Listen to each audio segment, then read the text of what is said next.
Number 1. Footfalls. I've had one thing happen to me that I had never been able to explain. It happened when I was out all day taking a hike in the forest that's around my home. It was something that I did very often, and it would occasionally be dark by the time I got back home. That was because I loved being out in the hills, watching the sunset. So before this happened, I'd never had a weird experience before. I was going uphill around dusk, and I noticed a little girl running around at the top of the hill. I never saw anyone else out there but me, and from what I could tell, this girl was definitely way too young to be out by herself. She ran down the other side of the hill, and just as quickly as I had seen her, she was gone. Concerned, I hurried to the top of the hill. It was a small hill, so it didn't take much time to do. There was definitely no way the girl could have gotten out of my eyesight before I made it to the top of the hill. Looking down at the land below us, though, I couldn't see anything. There was no little girl anywhere, but I knew that I had seen her. The sun kept going down, and I was worried about a kid being out there after dark, so I thought I would check around for her a little bit more. I began climbing down the hill. It was getting pretty dark, and I still hadn't seen the girl. If I could have convinced myself that I had just been seeing things, I would have been less worried, but there was no doubt at all that I had seen her, so I decided to look around a little bit more. It wasn't totally dark out, and I even began calling for her, although the only thing I could think of to call her was little girl. When the sun had set all the way, I pretty much had to give up. I didn't want to, but I didn't have much of a choice, and I hadn't brought a flashlight with me. I just hoped that wherever the young kid was, she was able to get to her parents or whomever, so I just instead decided to head back to my house. After it was dark and I was walking home, I began hearing some noises out in the woods. It sounded like footsteps running around in the leaves of the woods. I would hear it a few times in front of me, then it would switch back to coming from behind me. It was as if there were two people taking turns running around in the woods.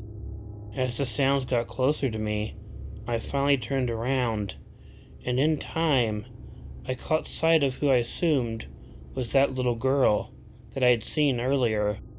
However, this was only a glimpse of her, much less time than I had seen her before. She was very quickly gone, and then all the sounds all stopped. I called out a few times and continued to look, but I got no answers. I also did not hear any further footsteps out in the woods. Thoroughly creeped out by this point, I just wanted to get home. I quickly made my way out of the woods without encountering anything else. I never saw anything again when I went out for my walks, but I know for sure what I saw that day.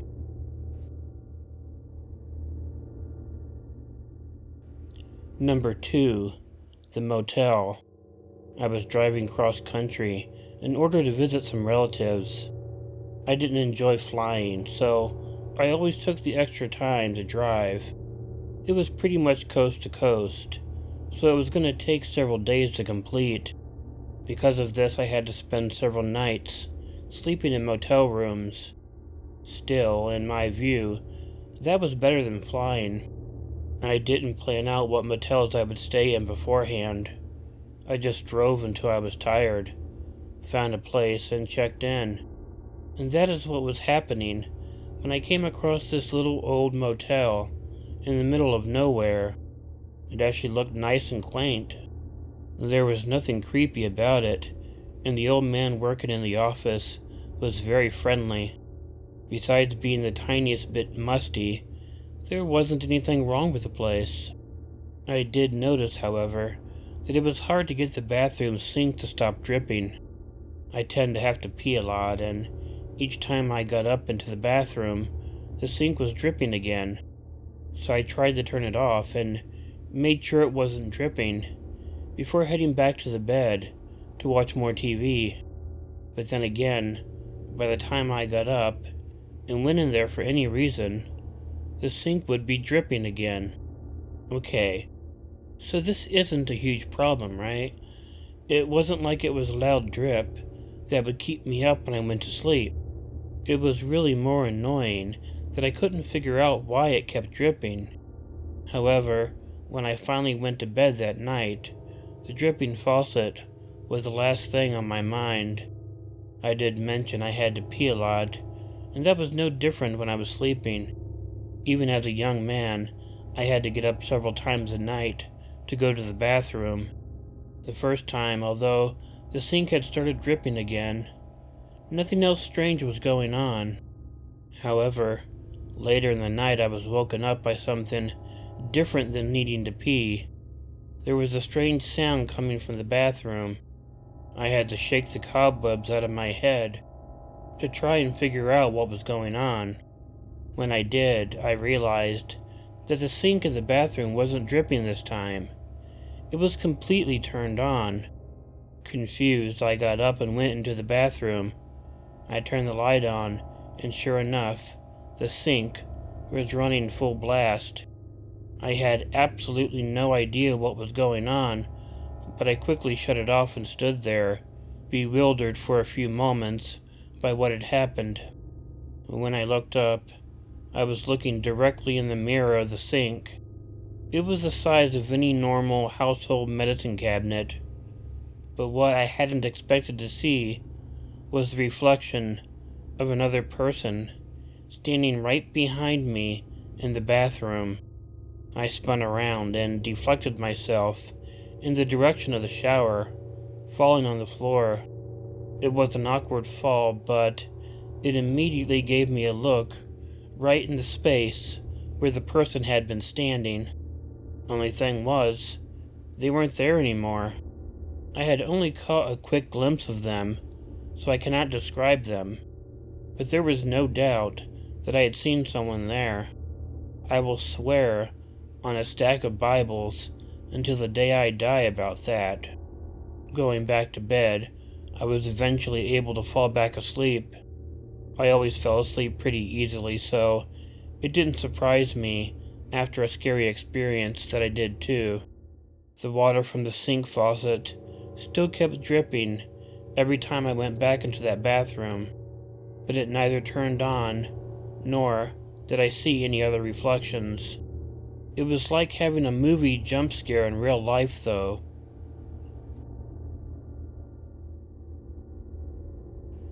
Number 3.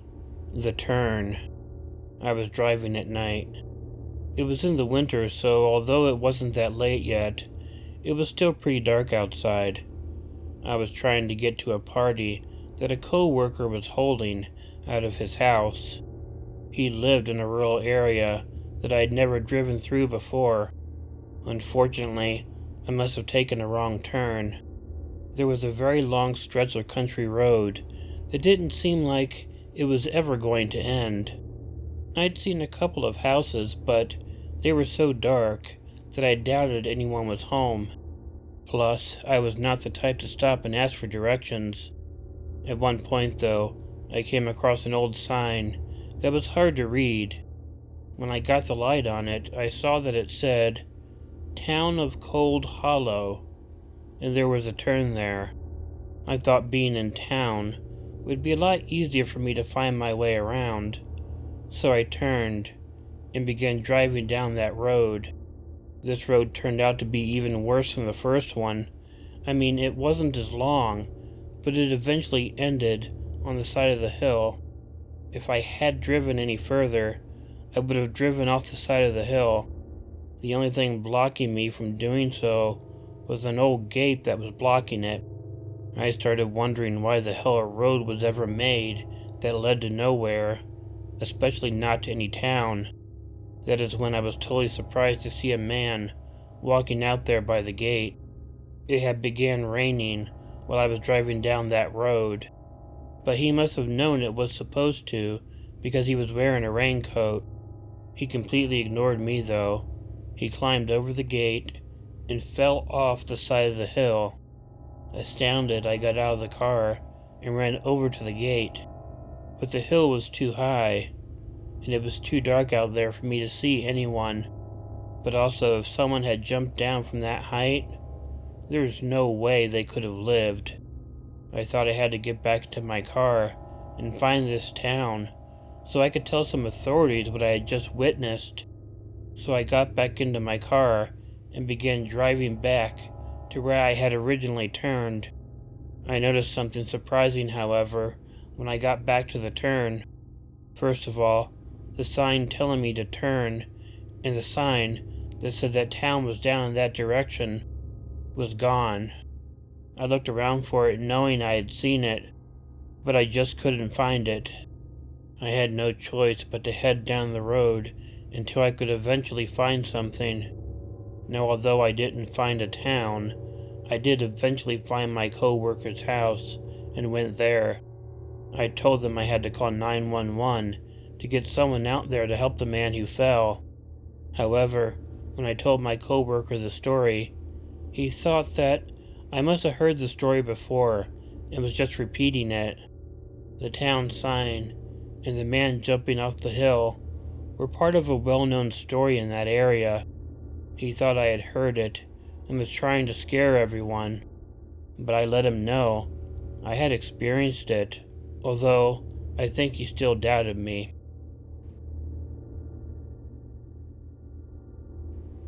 Number 4. The door. I hate scarecrows. You know how some people hate clowns? Well, that is how I feel about scarecrows.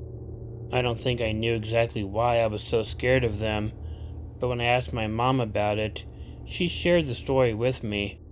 When she told me about what had happened, the memory rushed back to me, even though it was so long ago.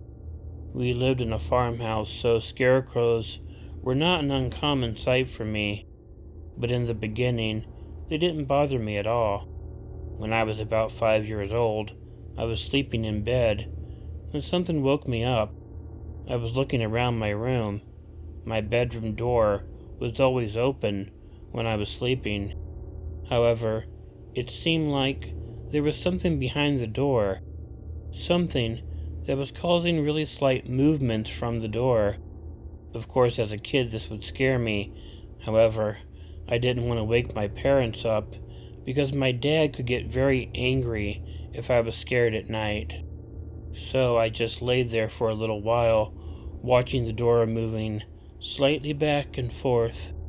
It was almost as if the blowing heat from a vent was causing the movement, but there was no vent behind that door. There was no way I was going to sleep with that happening, but there was also no way I was going to get up and check it out either. All I could do was sit and watch. There was a little bit of light coming in the window from the moon, but other than that, my room was dark and pretty scary, with weird shadows on the walls playing tricks on me. But I was only really paying attention to that door. It kept moving until suddenly it stopped. It remained still for a period of time, and I thought it was over. But then I saw the door slowly moving away from the wall, like it was going to be pushed closed. I then watched as a gloved hand wrapped itself around the door, and then I was terrified, but too terrified to move or do anything. However, as the door was being pushed closed further, the owner of that hand peeked around the corner of the door, and it was absolutely someone dressed as a scarecrow behind the door. Pretty soon his whole scarecrow face was revealed, and just seeing something like that in your bedroom is beyond terrifying. I got under my covers as quickly as I could. I started calling for my mom, not caring if I would get in trouble for waking up my parents. I just wanted her to get in there and protect me as soon as possible. She obviously got up and came into the room quickly. I was fortunate that it wasn't my dad who woke up, and when she asked me what was wrong, I told her what I had seen behind the door. My mom turned the lights on and began checking around the room. She even looked in the closet and under my bed. However, she didn't find anything. She remained on the bed and tried to calm me down. However, she tried to convince me that it was just a dream, and I had just woken up in the middle of it. At the time, I didn't buy that explanation, but when I remember the story, I often wonder if she might be telling the truth. For some reason, I had forgotten it, so maybe I accepted her reasoning. I have no idea, but the memory seems pretty clear and not dreamlike at all.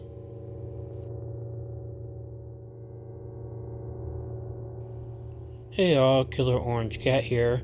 First, as usual, I want to thank all my paid patrons, starting with 2 of my 3 VIPs, Chiamerah Cat and Pixie Hopper 8. I also want to thank Heidi H, Chronic J, Stinky News, EricaOdd, Tracy Sellars, Kelli Clark, Broken Angel, and my 3rd VIP, Pumpkin Moo and Pepper 2. So, you guys know I don't usually do a whole lot of supernatural stuff, just because I'm more skeptical about it, even though I've had experiences myself. But I figure, hey, it's Halloween, so the least we can do is have a few spooky stories for it. I'm working on another video with more Halloween themes, and also some 2-sentence horror stories, so let's wait and see how that goes. I hope everybody is having a great October, and I hope that we'll be able to have the best Halloween that we can. And if you like this video, please let me know by hitting the like button. If you're not already subscribed to Killer Orange Cat and you'd like to be, please hit the subscribe button and the bell to be notified of new content.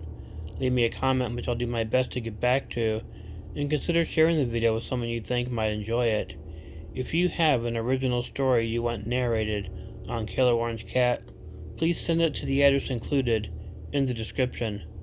But most importantly, don't forget to check in your closet and check under your bed, because you never know where Killer Orange Cat might be hiding. Good night.